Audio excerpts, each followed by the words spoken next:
Hello students, तो welcome to प्रवेश maths classes. तो यार आज हम लोग शुरू करने वाले हैं अपना टॉपिक ट्रायंगल्स। ठीक है भाई, तो आपकी बुक का चैप्टर नंबर 6 है। क्लास 9th में भी पढ़ा था, ट्रायंगल्स पढ़ा था ना। अच्छा, वहां पर जब ट्रायंगल्स पढ़ा था तो ट्रायंगल्स की किस प्रॉपर्टी के बारे में पढ़ा था?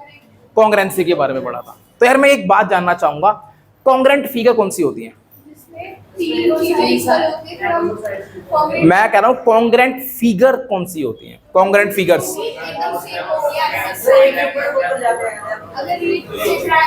चलो चलो ठीक है, आप सही कह रहे हो। मतलब कॉन्ग्रुएंट फिगर्स वो होती हैं, ऐसी फिगर्स अगर मैं एक को दूसरे के ऊपर रखूं तो वो उसको पूरा कंप्लीटली कवर कर ले, एकदम सेम, है ना भाई। उन्हें क्या बोलते हैं हम लोग? कॉन्ग्रुएंट फिगर, एक दूसरे की कॉपी। ठीक है, अब जो हमें पढ़ना है इस चैप्टर नंबर 6 में, इसे पढ़ना है सिमिलर फिगर। हमें क्या पढ़ना है? Similar figures. अब जरा सुनना, ये सिमिलर फिगर्स कौन सी होती हैं, जरा ध्यान से सुनना। चलो एक बार मैं दोबारा बताऊंगा कॉन्ग्रुएंट फिगर्स के बारे में, ठीक है। चलो सबसे पहले लिखो कॉन्ग्रुएंट फिगर्स, लिखो कॉन्ग्रुएंट फिगर्स, लिखो, बोलना नहीं, बस लिखो जो मैं बोल रहा हूं। Congruent figures, two figures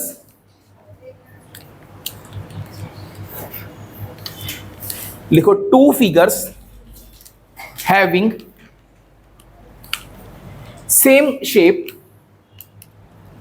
and size. To figures having same shape and size are called congruent figures। ऐसी फिगर जिनकी शेप भी सेम हो एंड साइज भी सेम हो, वो तुम्हारी क्या कहलाती हैं? कॉन्ग्रुएंट फिगर्स कहलाते हैं। ठीक है भाई, two figures having same shape and same size are called congruent figures.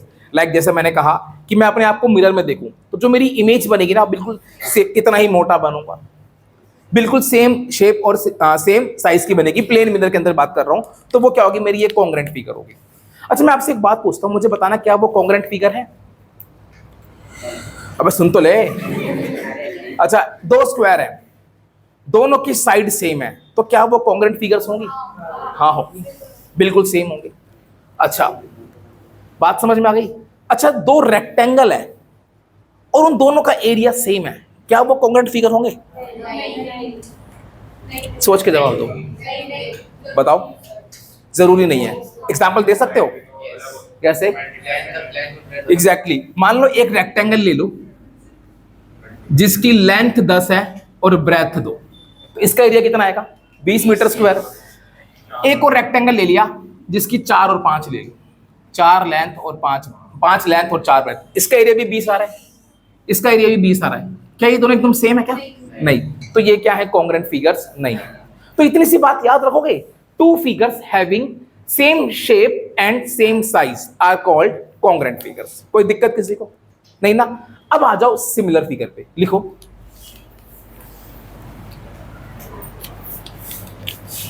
To figures having two figures, figures कह लो या हम बात कर लेते हैं पॉलिनोमियल्स, क्योंकि इस चैप्टर में हम उन्हीं की बात करेंगे। टू फिगर्स है या पॉलिनोमियल्स हैविंग पॉलीगन, यार सॉरी, पॉलिनोमियल करो, थैंक यू बचाने के लिए। पॉलीगन, टू फिगर या polygon having same shape, two figure या polygon having same shape are called similar figure या पॉलीगन।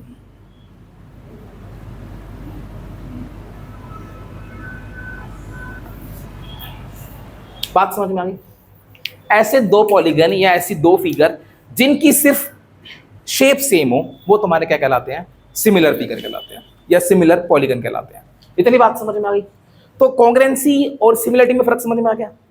कॉन्ग्रेंसी में क्या होता है, शेप भी सेम होगी और साइज भी सेम होगा, लेकिन इसमें सिमिलरिटी में क्या होगा, सिर्फ फिगर की शेप सेम होगी, साइज सेम हो भी सकता है और नहीं भी हो सकता। अच्छा, यहां तक तुम्हें सारी बात क्लियर है? क्लियर है। एक बात पूछूंगा, बताना ट्रू या फॉल्स, और अगर और आवाज ऐसी आनी चाहिए कि आवाज पहुंचे कहां तक, आवाज पहुंचे कन्याकुमारी तक। ठीक है भाई, चलो सुनना। ऑल, सुन लो भाई ध्यान से, all the similar figures are also congruent. आवाज तो मुझे नहीं आया, चलो ठीक है। अच्छा, अगली बार ये पता लग गया, सारी सिमिलर फिगर कॉन्ग्रेंट होती हैं, ये जरूरी नहीं है, क्योंकि क्या होता है इसमें, सिर्फ क्या होता है, शेप सेम होती है, जरूरी नहीं है साइज सेम हो। अच्छा, all congruent figures are similar, ये सबको समझ में आ गया भाई। जितनी भी कॉन्ग्रेंट फिगर है उसमें शेप तो सेम होगी ना, और अगर शेप सेम हो गई तो वो क्या होगी, सिमिलर तो हो गई। इतनी बात सबको समझ में आ गई, आ गई। अच्छा, अब बात करते हैं सिमिलर फिगर के एग्जांपल की, चलो। अच्छा, एक सर्कल है, एक ये सर्कल है, क्या ये दोनों सिमिलर है?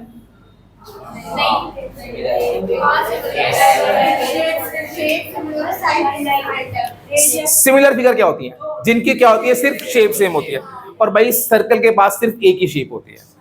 तो बेटा सारे सर्कल्स क्या होते हैं, सिमिलर। तो लिखो पहला example, all circles are similar. All circles are similar. बात समझ में आ गई? सारे सर्कल्स क्या होते हैं, सिमिलर। मैं आपको ना सिमिलर फिगर की एक प्रॉपर्टी और बताता हूं यार, ध्यान देना। जैसे मान लो एक सर्कल ये है छोटा, एक ये है बड़ा। ध्यान से देखो, अगर मैं इसको बड़ा करता जाऊं, एक टाइम ये आएगा कि ये बन जाएगा, बन जाएगा ना। सिमिलर फिगर की ये खासियत होती है कि किसी को मैग्नीफाइंग करो और किसी का मतलब किसी को जूम इन करो, किसी को जूम आउट करो, एक से दूसरी बन जाएगी। बात समझ में आ गई? ऐसे इसको मैं छोटा करता जाऊंगा तो सेम भी बन जाएगा, क्योंकि शेप तो सेम ही है। बात समझ में आ गई? अच्छा, अगला बताना ट्रू होगा या फॉल्स होगा। All squares are similar. सोच लो। अच्छा, कितने बच्चे कह रहे हैं फॉल्स? अच्छा, कितने बच्चे कह रहे हैं ट्रू? अब तो सारे ट्रू कह रहे हैं। यस, लिख लो भाई, सारे स्क्वायर क्या होते हैं, सिमिलर होते हैं। लिखो भाई second example, all squares are similar. सारे स्क्वायर्स क्या होते हैं, सिमिलर। किसी को बड़ा छोटा करो तो सारे बन जाएंगे, समझ गए? अच्छा, अगला बताना। अच्छा, तुम मुझे कुछ एग्जांपल दे सकते हो किसी सिमिलर फिगर का? अच्छा, सारे ट्रायंगल सिमिलर होते हैं। ओ हो। अच्छा, ये वाला और ये वाला क्या सिमिलर है? ये किसी भी एंगल से सिमिलर नहीं, ये राइट एंगल हो जाएगा, ये नहीं होगा सिमिलर। लेकिन सारे इक्विलेटरल ट्रायंगल सिमिलर होते हैं। लिखो थर्ड, लिखो भाई, all equilateral triangles are similar. All equilateral triangles are similar. बात समझ में आ गई सबको? अब ऐसे एग्जांपल एक दो इसके भी लिख लो, कॉन्ग्रेंट फिगर के, या लिखो।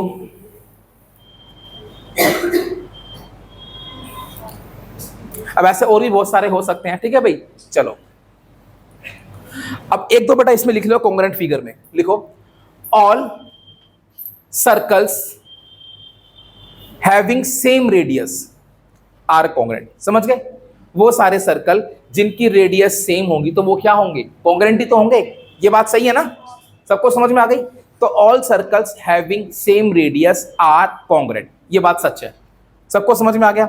अगला लिखो, next, all squares having same side are congruent. All squares having same side are congruent.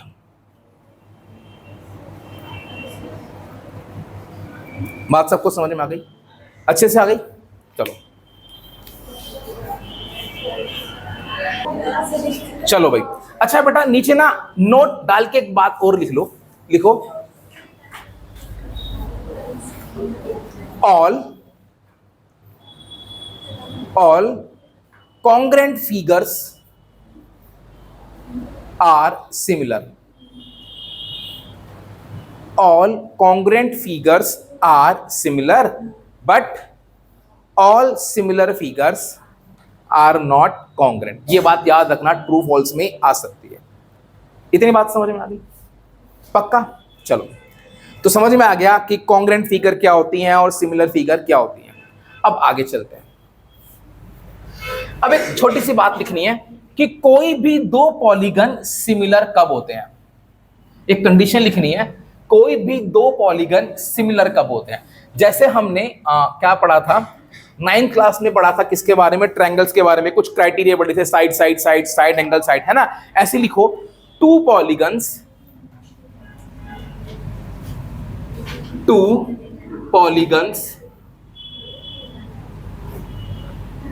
are similar.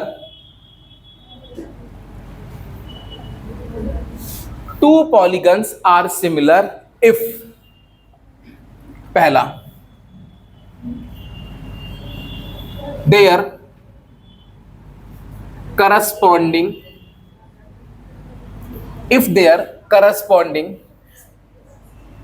sides are in same ratio. If their corresponding sides are in same ratio and दूसरा point, and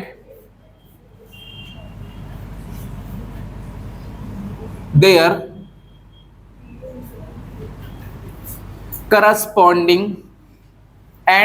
corresponding angles are equal.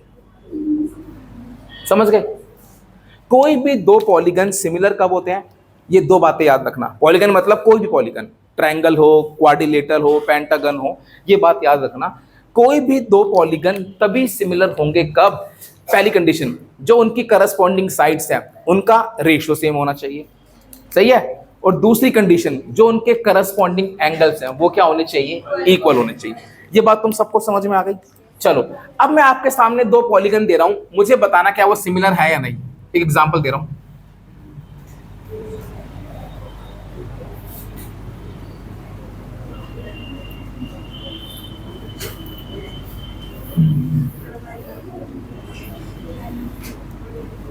Rectangle है। चलो भाई,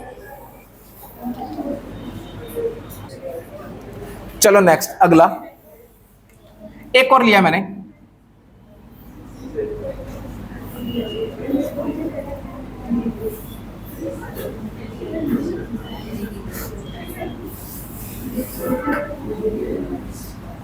ये rectangle है A B C D. बच्चों जरा ध्यान से दिखना, ये 8 है तो ऑब्वियसली ये भी 8 होगी, ये 6 है तो ऑब्वियसली ये भी 6 सेंटीमीटर सेंटीमीटर सेंटीमीटर सेंटीमीटर, ये 4 सेंटीमीटर, ये 3 सेंटीमीटर, ये 4 सेंटीमीटर, ये 3 सेंटीमीटर। अच्छा, क्या ये दोनों रेक्टेंगल सिमिलर है? हाँ, कैसे देखो भाई, 8/4 आया, कितना आया? 2। 6/3 करा तो कितना आया? 2। 8/4 किया तो कितना आया? 2।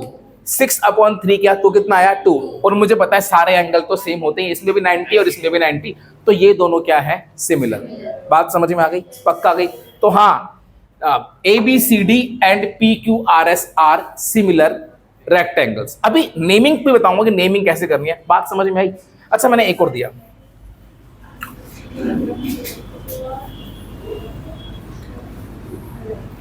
ध्यान से देख के बोलना, कुछ भी मत बोल देना।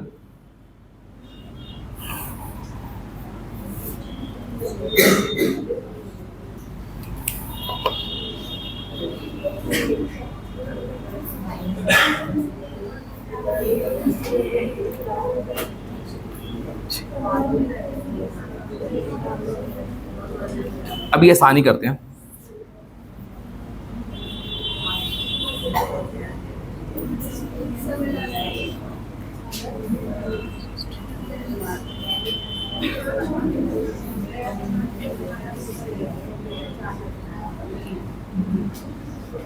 क्या ये दोनों सिमिलर होंगे?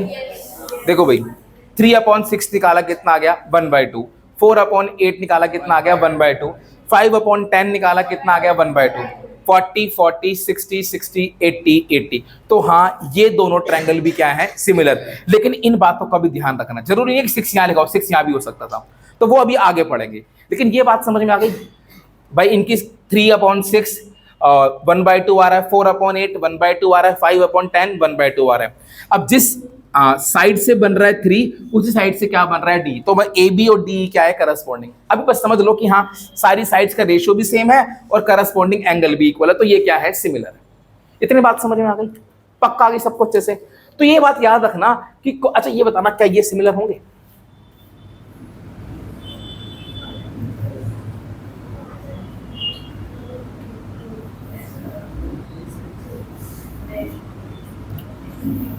सोच समझ के बोलना।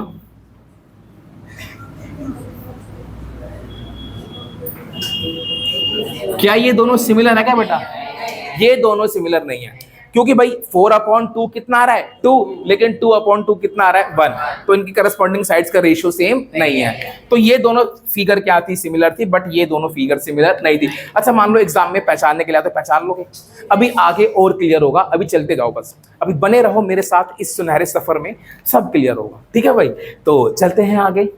समझ में आ गया, 2 पॉलीगन्स आर सिमिलर कब? When there corresponding sides are in same ratio and their corresponding angles are equal। भाई प्रोनाउंसिएशन कैसे भी कर लो, corresponding जो सही है आप वो कर लो। ठीक है भाई, चलो मेरा इंग्लिश में हाथ पैर सब तंग है, तो जो सही लगता है तुम वो कर लो। इतनी बात तुम सबको समझ में आ गई है, अच्छे से आ गई है। चलो अब ना आपने पढ़ा कि कोई 2 पॉलीगन अगर सिमिलर है तो उनकी करस्पॉन्डिंग साइड सेम रेशियो में होती है और उनके करस्पॉन्डिंग एंगल क्या होते हैं? इक्वल होते हैं। अब ना इस चैप्टर की एक सबसे फेमस थ्योरम आती है, वो करते हैं, लिखो भाई। अच्छा एक बात और, हाँ एक बात और लिखनी है आपने यार, वो कभी 1 नंबर में आ सकती है, याद से लिखना, बात लिखो। हाँ अच्छा ऐसे मैं बोल दूं कि 2 ट्रायंगल सिमिलर कब होंगे? सेम चीज, जब उनकी करस्पॉन्डिंग साइड्स भी सेम रेशियो में होगी और उनके करस्पॉन्डिंग एंगल्स भी इक्वल होंगे, तब भी क्या होंगे? 2 ट्रायंगल सिमिलर। दोनों कंडीशन होनी चाहिए, करस्पॉन्डिंग साइड सेम रेशियो में भी होनी चाहिए और करस्पॉन्डिंग एंगल भी इक्वल। अच्छा 2 रेक्टेंगल कब सिमिलर होंगे? जब उनकी करस्पॉन्डिंग साइड सेम रेशियो में और उनके करस्पॉन्डिंग एंगल इक्वल हो। 2 पेंटागन कब सिमिलर होंगे? जब उनकी करस्पॉन्डिंग साइड सेम रेशियो में उनके करस्पॉन्डिंग एंगल्स इक्वल। अच्छा ना एक छोटी सी बात लिखो बेटा, ये 1 नंबर में एमसीक्यू में आ सकती है, लिखो क्या?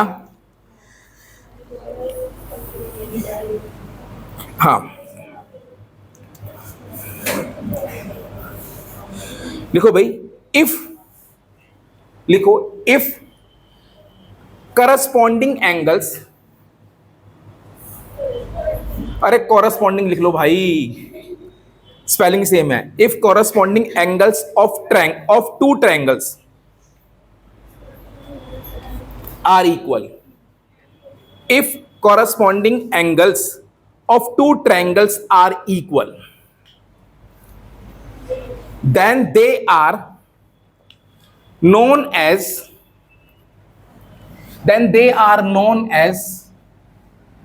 equiangular triangles। क्या बोलते हैं उनको? एक नया नाम याद रखना बेटा, एमसीक्यू में आ सकता है। क्या बोलते हैं? इक्विएंगुलर ट्रायंगल्स, नाम ही बता रहा है, जिनके करस्पॉन्डिंग एंगल इक्वल होने क्या बोलेंगे? इक्विएंगुलर ट्रायंगल्स। ठीक है, अब सीधी सी बात है, मैं आपको बता दूं कि अगर किन्हीं भी 2 ट्रायंगल में, ट्रायंगल की प्रॉपर्टी होती है, अभी हम पढ़ेंगे आगे, किन्हीं भी 2 ट्रायंगल में अगर करस्पॉन्डिंग एंगल्स इक्वल है, मान लो ये 60 है, ये 40 है, ये भी 40 है और ये 100 है और इसमें भी ये 100 है, तो ये ए बी सी और ये डी ई एफ, ये कैसे ट्रायंगल है? इक्विएंगुलर ट्रायंगल्स। नाम याद रहेगा, क्या होते हैं इक्विएंगुलर? वो ट्रायंगल्स जिनके करस्पॉन्डिंग एंगल्स इक्वल हो, उन्हें हम क्या बोलते हैं? इक्विएंगुलर ट्रायंगल्स। अभी नाम तो नहीं बोलोगे? हाँ बेटा बोल। फ्रैक्शन में कैसे आएंगे एंगल? एंगल फ्रैक्शन में आने दे, क्या दिक्कत है? कुछ भी है, 60/2 होगा तो 30 हो जाएगा, क्या होगा? चलो अच्छा एक बात और, अब एक बात और लिखो, लिखो भाई आगे और लिखो, sides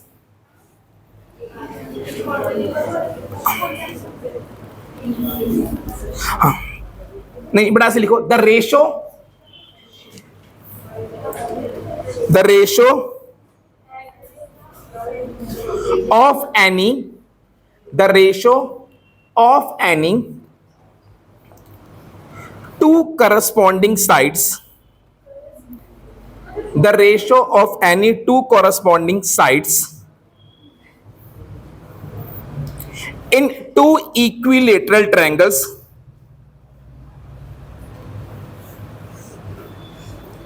the ratio of any two corresponding sides in two equiangular triangles, और मैंने इक्विलेटरल नहीं बेटा इक्वी एंगुलर लिखो, मैं इक्वी एंगुलर, चलो गलती से निकल गया, इन टू इक्वी एंगुलर ट्रायंगल्स, यार माफी कर दो ना यार, क्या हो जाती है, is always the same, in two equiangular triangles is always the same. अब जैसे ये दोनों कैसे ट्रायंगल हैं, इक्वी एंगुलर ट्रायंगल्स हैं, तो अगर मैं इनकी करस्पॉन्डिंग साइड्स का रेशियो, जैसे मैं BC और EF इसका रेशियो निकालूं और किसका निकालूं, AC और DF का रेशियो निकालूं, ये हमेशा सेम होगा। समझ गए, BC और EF का, AB और DE का रेशियो क्या होगा, हमेशा सेम होगा। मैं ये भी कह सकता हूं कि इज इक्वल टू होगा AB अपॉन DE, किन्हीं भी दो साइड्स का रेशियो क्या होगा, हमेशा सेम होगा। ये सीधा सीधा MCQ में क्वेश्चन बनेगा। इक्वी एंगुलर ट्रायंगल समझ में आ गए, ठीक है भाई। दूसरी बात, इक्वी एंगुलर ट्रायंगल्स की जो करस्पॉन्डिंग साइड्स हैं उनका रेशियो क्या होता है, सेम होता है, क्योंकि ये कौन से ट्रायंगल बन जाते हैं अभी पढ़ेंगे। ये ट्रायंगल अपने आप में क्या बन जाते हैं, सिमिलर ट्रायंगल्स बन जाते हैं। क्या बन जाते हैं ये, सिमिलर ट्रायंगल्स। इतनी बात समझ में आ गई, चलो अब आगे बढ़ते हैं इस चैप्टर में। अब इस चैप्टर की एक बड़ी फेमस थ्योरम है जो एग्जाम में आएगी ही आएगी, लिख लो आएगी ही आएगी। थ्योरम का नाम है BPT, BPT।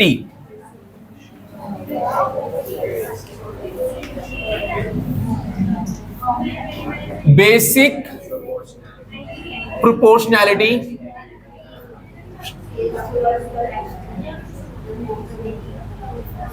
थ्योरम, या इसका एक नाम और है, क्या बोलते हैं, Thales theorem, Thales theorem.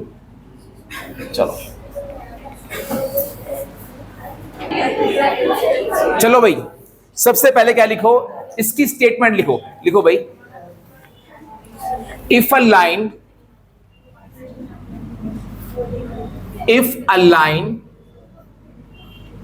is drawn, if a line is drawn parallel to one side of a triangle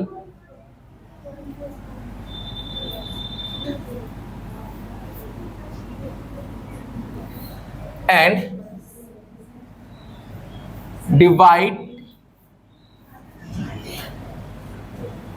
divide its two other sides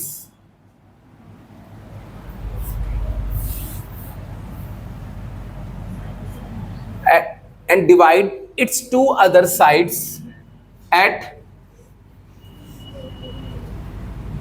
two distinct points.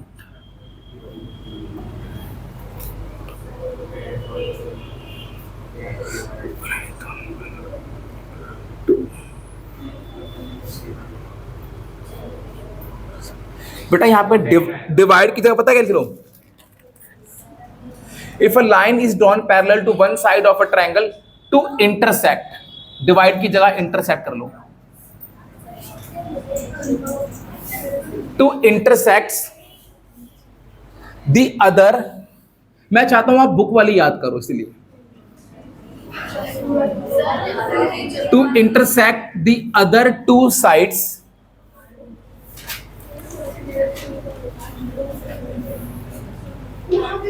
at two distinct points, then the other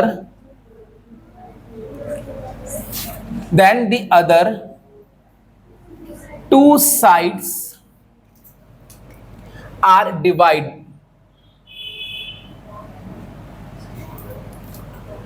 divided in the same ratio. चलो, ये बस मैंने book की लिखवाई है, बाकी ऐसा कुछ नहीं है, आप ऐसे भी याद कर सकते हो, पहले नोट कर लो।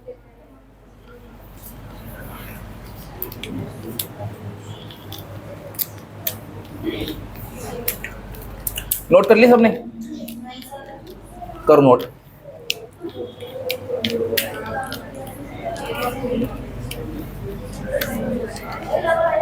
नोट कर लिया?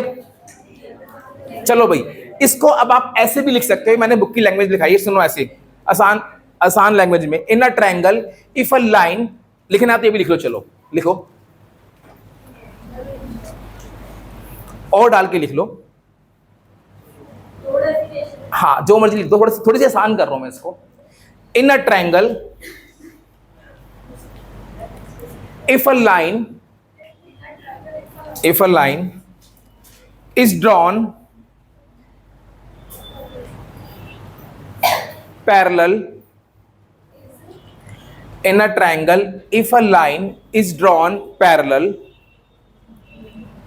to one of its sides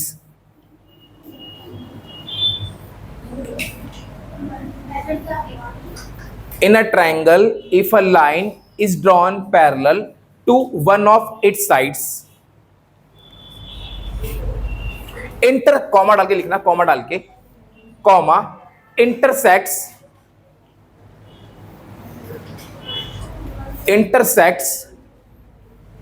the other two sides at distinct points।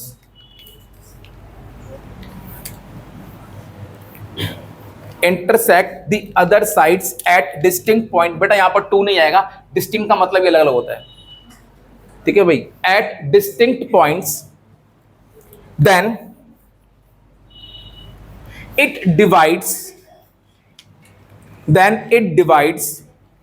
The other two sides in same ratio. Then it divides the other two sides in same ratio. समझ गए भाई? बस ये बात समझनी है, एक ट्रायंगल में क्या होती है, एक लाइन पैरेलल होगी किसी भी एक साइड के। बना के समझाता हूं इसका मतलब क्या होता है। एक ट्रायंगल है, बोलना मत, जरा ध्यान से समझना, ए बी सी। चलो, एक ट्रायंगल है ए बी सी, इस पे मैंने एक लाइन खींची जो इसकी एक साइड, इसकी तीन साइड है, ए बी बी सी ए सी।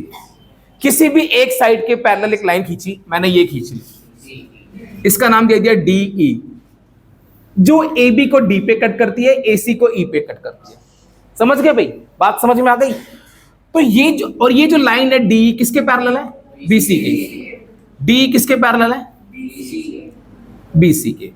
तो ये बीपीटी क्या कहती है कि एक ट्रायंगल में एक लाइन जो इसकी किसी एक साइड के पैरेलल है, बाकी दो साइड्स को इंटरसेक्ट करे दो पॉइंट पर, तो वो जो लाइन है ना, बाकी दोनों साइड्स को सेम रेशियो में डिवाइड करती है।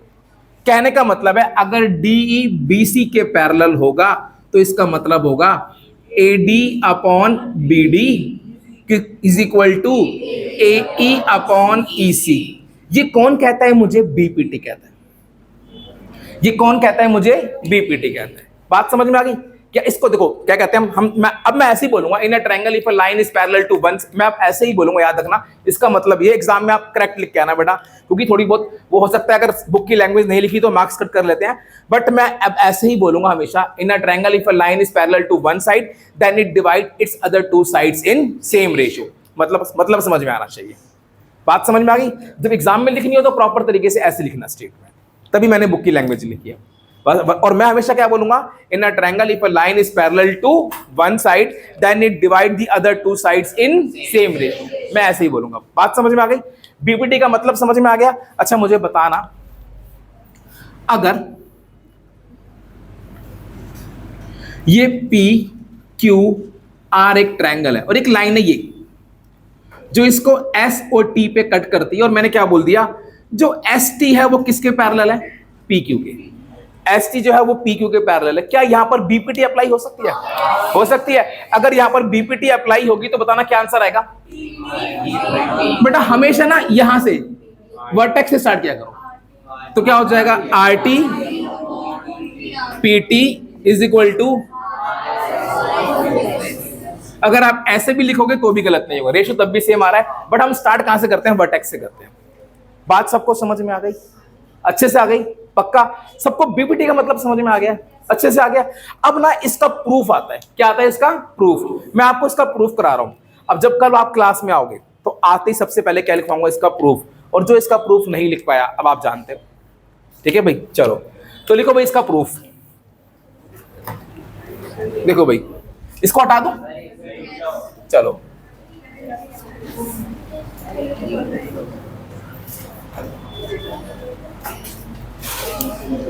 चलो फटाफट से नोट करो।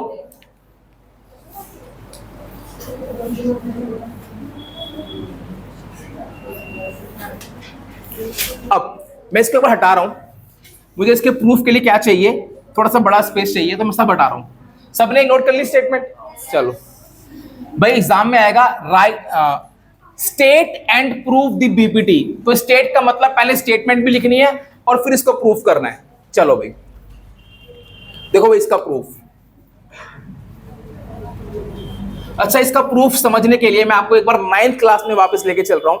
9th क्लास में एक थ्योरम पढ़ी थी, पता है क्या? सुन लो ध्यान से। To triangles having same base and between same parallel line.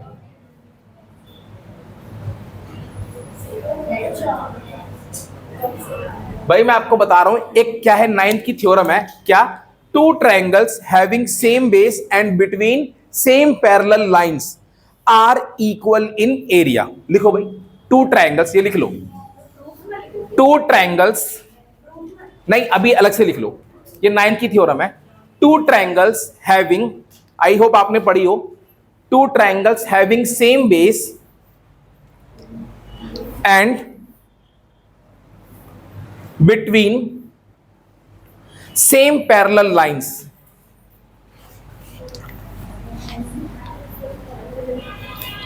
Are, two triangles having same base and between same parallel lines are equal in area,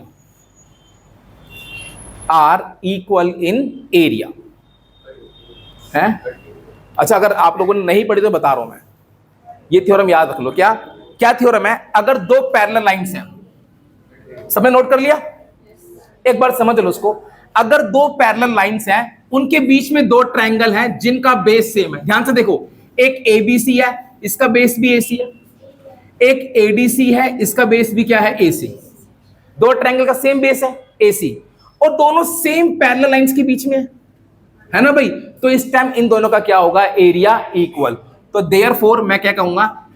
area of triangle ABC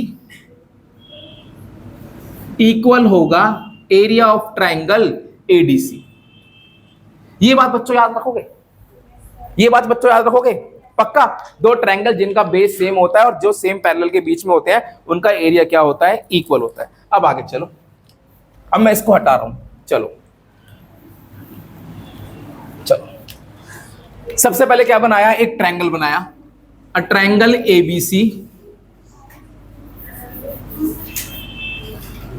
मेरे साथ साथ बनाते जाओ एक बारी।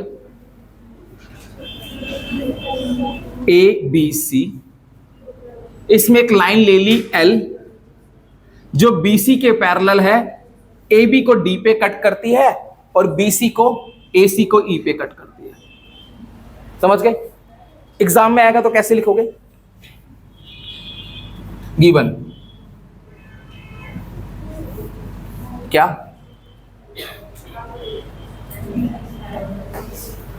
अ ट्रायंगल, हाँ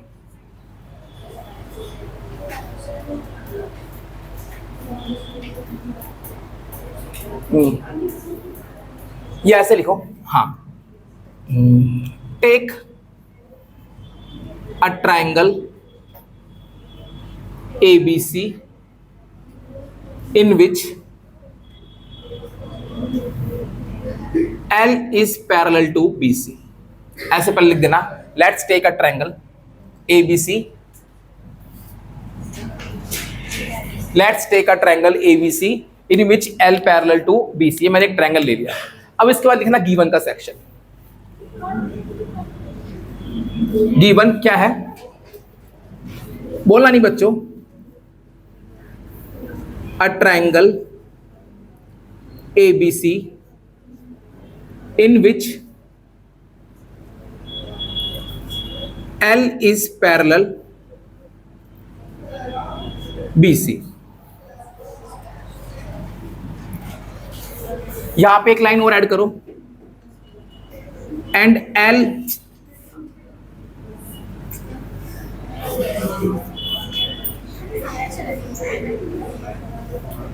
intersect AB at D and AC at E। कोई बड़ा कभी कभार ना एग्जाम में ट्रायंगल भी बना हुआ नहीं आता, जब जो भी कुछ आप लिख लो सारे लिखना ही वाली बात समझ में आ गई। लिख लिया, एक ट्रायंगल ले लिया ABC जिसमें L किसके पैरेलल था, BC के, और इंटरसेक्ट कर रहा है AB को D पे और AC को E पे। अब सिंपल लिख लो गिवन क्या, अब तो गिवन लिख लो, इन ट्रायंगल ABC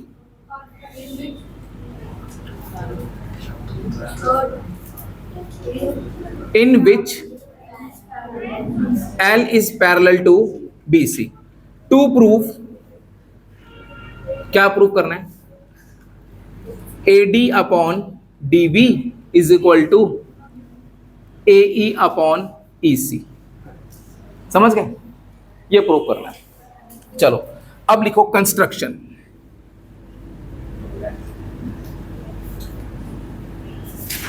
क्या लिखो बेटा, कंस्ट्रक्शन लिखो। अब कंस्ट्रक्शन क्या है ध्यान से देखना, कुछ बातें हैं। एक आपने यहां से परपेंडिकुलर खींचना है, EM परपेंडिकुलर AD, ठीक है। एक यहां से खींचना है DN परपेंडिकुलर AC, और क्या करना है, BE को ज्वाइन करना है और CD को ज्वाइन करना है। तो मैंने क्या क्या किया, draw EM perpendicular AB, DN perpendicular AC and join DC and BE, और DC और BE को ज्वाइन कर दिया। इतनी बात समझ में आ गई, पक्का आ गई। अब यहां से बेटा स्टार्ट करते हैं। एरिया ऑफ ट्रायंगल का फॉर्मूला बताना क्या होता है, हाफ बेस इनटू हाइट। अब जरा सुनना, पहले क्या निकाल रहा हूं, एरिया ऑफ ट्रायंगल ADE। जरा बच्चों एक बार ध्यान देना, यहां पर ADE निकाल रहा हूं मैं। जब ADE में मैं बेस लूंगा AD, तो बताना हाइट क्या होगी, EM। ये बात समझ में आ गई। ये ADE है, ADE मैं अलग बना रहा हूं, ये EM था, ये DN था, तो ये 90 था, ये 90 था। अगर मैं बेस AD लूंगा तो ऑब्वियसली हाइट क्या होगी, EM। समझ गए। तो एरिया ऑफ ट्रायंगल AD क्या हो जाएगा, हाफ बेस कितना है AD और हाइट कितनी है EM। फर्स्ट बन गई, कोई दिक्कत किसी को, कोई दिक्कत। अब आगे लेना है एरिया ऑफ ट्रायंगल BDE। क्या तुम सभी को BDE दिखाई दे रहा है, क्या तुम सभी को BDE दिखाई दे रहा है। अब जरा सुनना, अगर मैं BDE में बेस ले लूं BD, तो बताओगे हाइट क्या होगी। अगर बेस BD लूंगा तो बताओगे हाइट क्या होगी, एक EM। मैं एक बार बड़ा आपको बता रहा हूं, यहां बना रहा हूं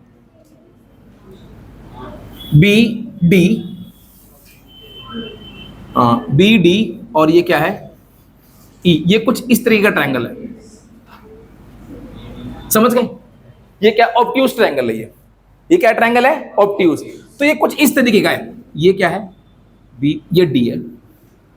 ये बी है, समझ गए? बी डी ई दिख रहा है, बी डी ई। अगर मैं बेस क्या लूंगा, बी डी, तो ऑब्वियसली जो हाइट होगी वो कहां से होगी, यहां से होगी, ये वाली, ये क्या होगी, इसकी हाइट होगी। बात समझ में आ गई? अगर बेस बी डी लूंगा तो हाइट ये होगी, ध्यान से देखो हाइट क्या है, ई एम। पढ़ा है ना?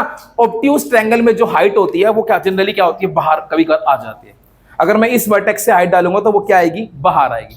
तो याद रखोगे इसकी हाइट भी क्या है, ई एम, तो इसकी हाइट क्या हो जाएगी, ई एम हो जाएगी। दिख रही है सबको? तो half B D into E M. ये स्टेप समझ में आया कि नहीं आया भाई? बी डी ई एक ऑब्ट्यूज ट्रायंगल है, तो अगर मैं बेस बी डी लूंगा तो इसकी हाइट क्या होगी, जो इस वर्टेक्स से लेके यहां तक होगी, और वो क्या चीज है, ई एम है। आई होप क्लियर हो गया होगा। हो गया? अब इतना करने के बाद इन दोनों को डिवाइड कर दो, डिवाइड फर्स्ट एंड सेकंड, इन दोनों को मैं डिवाइड कर रहा हूं। जब डिवाइड करूंगा तो होगा क्या, area of triangle ADE upon area of triangle BDE.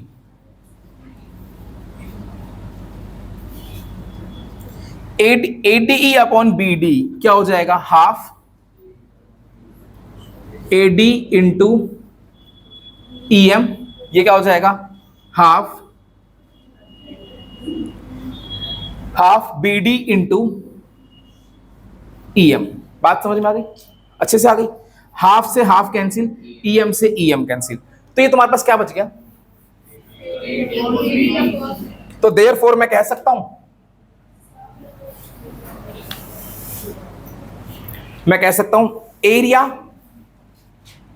Of triangle ADE upon area of triangle BDE किसके इक्वल हो गया, एडी अपॉन बीडी। इसको बच्चों मैंने ले लिया थर्ड इक्वेशन। कोई दिक्कत किसी को? यहां तक कोई दिक्कत? यहां तक सारी बात समझ में आ गई? अब फिर दोबारा क्या लो, अब मुझे क्या चाहिए, मेरे पास एडी और बीडी आ गया, अब मुझे क्या चाहिए, एई और ईसी चाहिए। अब एई के लिए मुझे यहां चाहिए एई, ये रहा। फिर दोबारा मैंने क्या लिया, एरिया ऑफ ट्रायंगल एडीई लिया। क्या लिया मैंने, एरिया ऑफ ट्रायंगल एडी। पहले जब मैंने एडीई लिया था तो बेस एडी लिया था, अब बेस क्या लूंगा, एई। क्यों ले रहा हूं, क्योंकि मुझे क्या चाहिए, एई चाहिए। पहले भी मैंने ये सोच के लिया। इतनी बात समझ में आ गई? तो एरिया ऑफ ट्रायंगल एडी में बेस क्या लिया मैंने, एई, तो हाफ बेस एई और हाइट क्या हो जाएगी अब, डीएन। ये वाली बात सबको समझ में आ गई? ये हो जाएगी हाइट। इसे ले लिया मैंने 4। अब आगे, अब अगली बार मैंने पिछली बार लिया था बीडीई, अब क्या लूंगा, CED, area of triangle CED. जरा ध्यान देना, हाफ मैं बेस क्या ले रहा हूं, ईसी। क्या ले रहा हूं, बेस ईसी। अगर बेस ईसी लूंगा तो सेम वही है, हाइट क्या होगी, डीएन। समझ गए भाई? ये भी क्या है, ऑब्ट्यूज ट्रायंगल है, तो ये अगर बेस होगा तो हाइट क्या होगी, जो डी से चलेगी तो कितनी होगी, डीएन। बच्चों बात समझ में आई? आ गई सबको समझ में, अच्छे से आ गई? चलो इससे क्या ले लिया, फिफ्थ। काम क्या किया था मैंने इसमें, फर्स्ट और सेकंड को डिवाइड किया था, यहां पे किसको डिवाइड करूंगा, फोर्थ एंड फिफ्थ को। Divide fourth and fifth equation, तो क्या हो जाएगा, area of triangle ADE upon area of triangle CED is equal to half AE into D N upon half EC into D N. इससे ये cancel, इससे ये cancel, तो क्या आ गया, एरिया ऑफ ट्रायंगल एडीई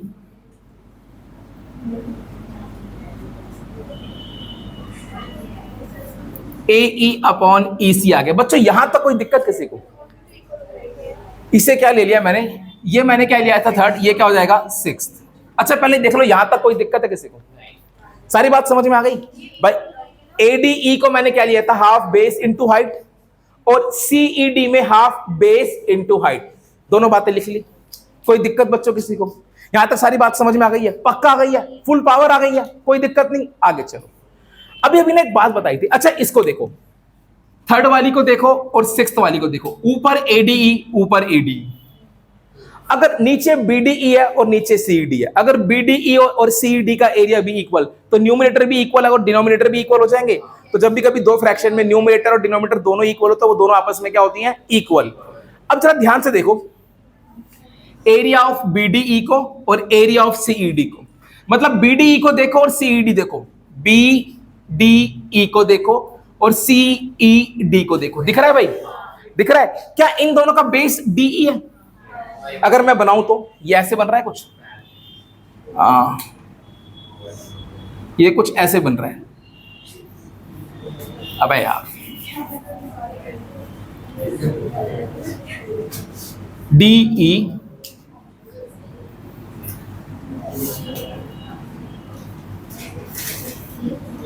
अच्छा, ये बीसी है, ये डीई है, दोनों का बेस डीई दिख रहा है।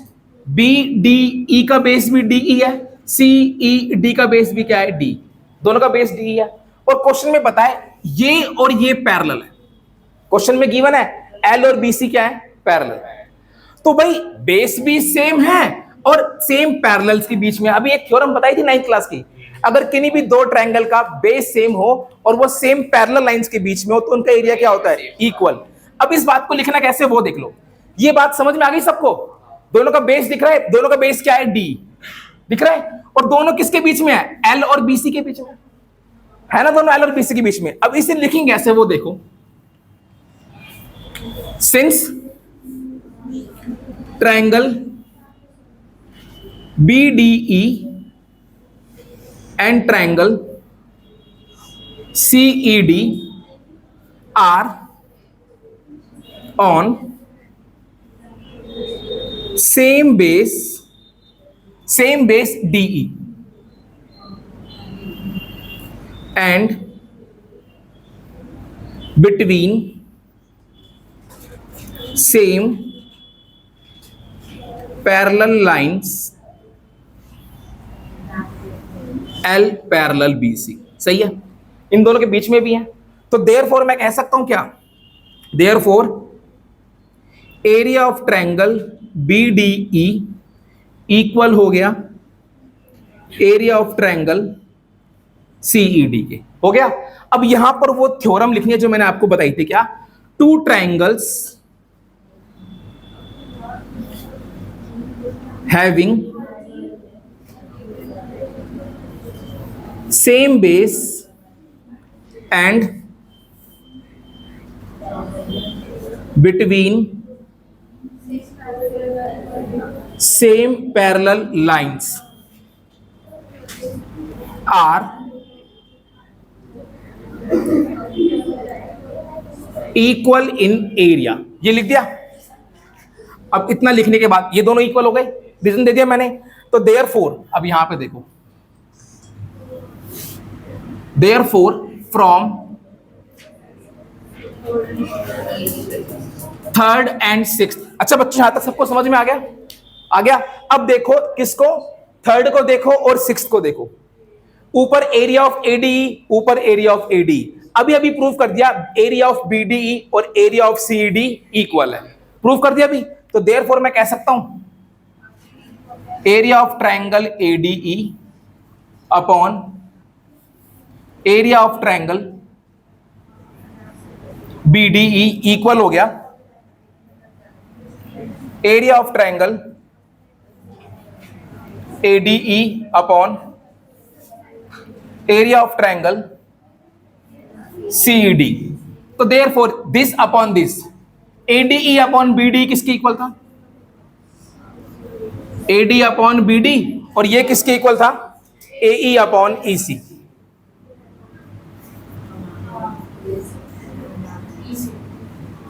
समझ में आ गया सबको? यही प्रूव करना था। तो क्या हो गया? Hence prove. बच्चों कोई स्टेप जो समझ नहीं आया हो?